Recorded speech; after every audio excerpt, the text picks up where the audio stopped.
Montalvo. I got into cars a long time ago. I was actually a Nissan guy. I had a 350Z twin turbo back in the days when the VQ35DE came out, and I got a taste of a track event, and I've been hooked ever since.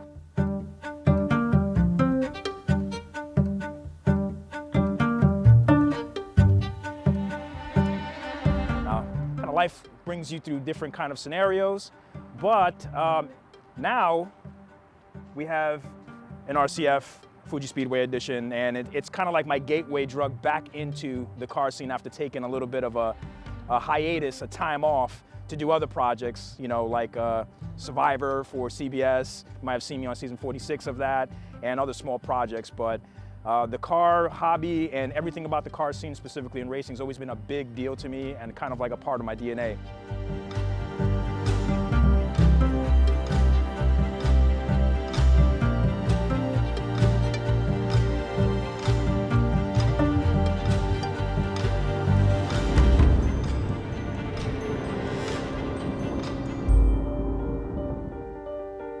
I love when Lexus does specific, unique models that affect hardware components like brakes, aero, things like to that nature. And Lexus, this was one of the few models that Lexus designed that they went all out with components to affect the car's performance at high speed stability. And they've done this with the LFA Nürburgring Edition, which is my favorite car of all time. And although they came out with anniversary editions prior to that, they never came out with hardware components that really differentiated the models. And they did that with this model specifically. And when I saw that following their racing program from like 2016, I've been following their racing program. It's the first car that caught my eye from Lexus that was in my price range, that really kind of went above and beyond the normal, just change the seat colors and then put a badge on it and a limited edition. They actually upgraded components and learned a lot from not only the LFA, but their racing program as well.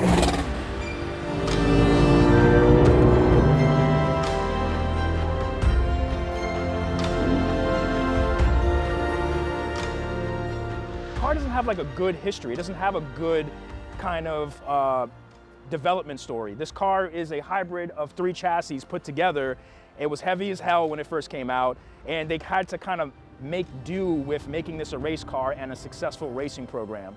And that whole story of the underdog, you know, winning multiple championships with the car itself, it just made me a hyper fan. The purpose of the car wasn't just to buy a limited edition 60, model car and that's it, right? The goal was to take this car, being a track edition with a specific matte paint, and getting it on the track.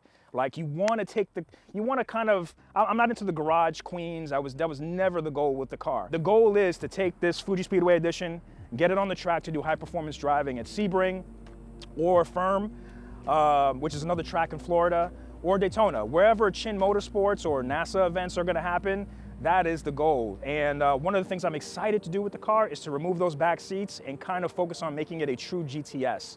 I felt like Lexus should have went a little bit further with the car itself, making it a little bit lighter. The back seats are totally unnecessary. And so I want to make it a more focused track car, kind of like the M4 GTS ethos, and then get on the track and then show Lexus that people, are actually tracking these things, even though it's a limited edition, kind of using it what it's designed to do.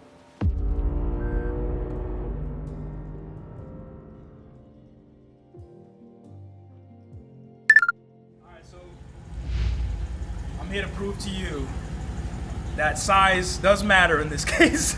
I don't know. Is it true? Is it true? Yeah.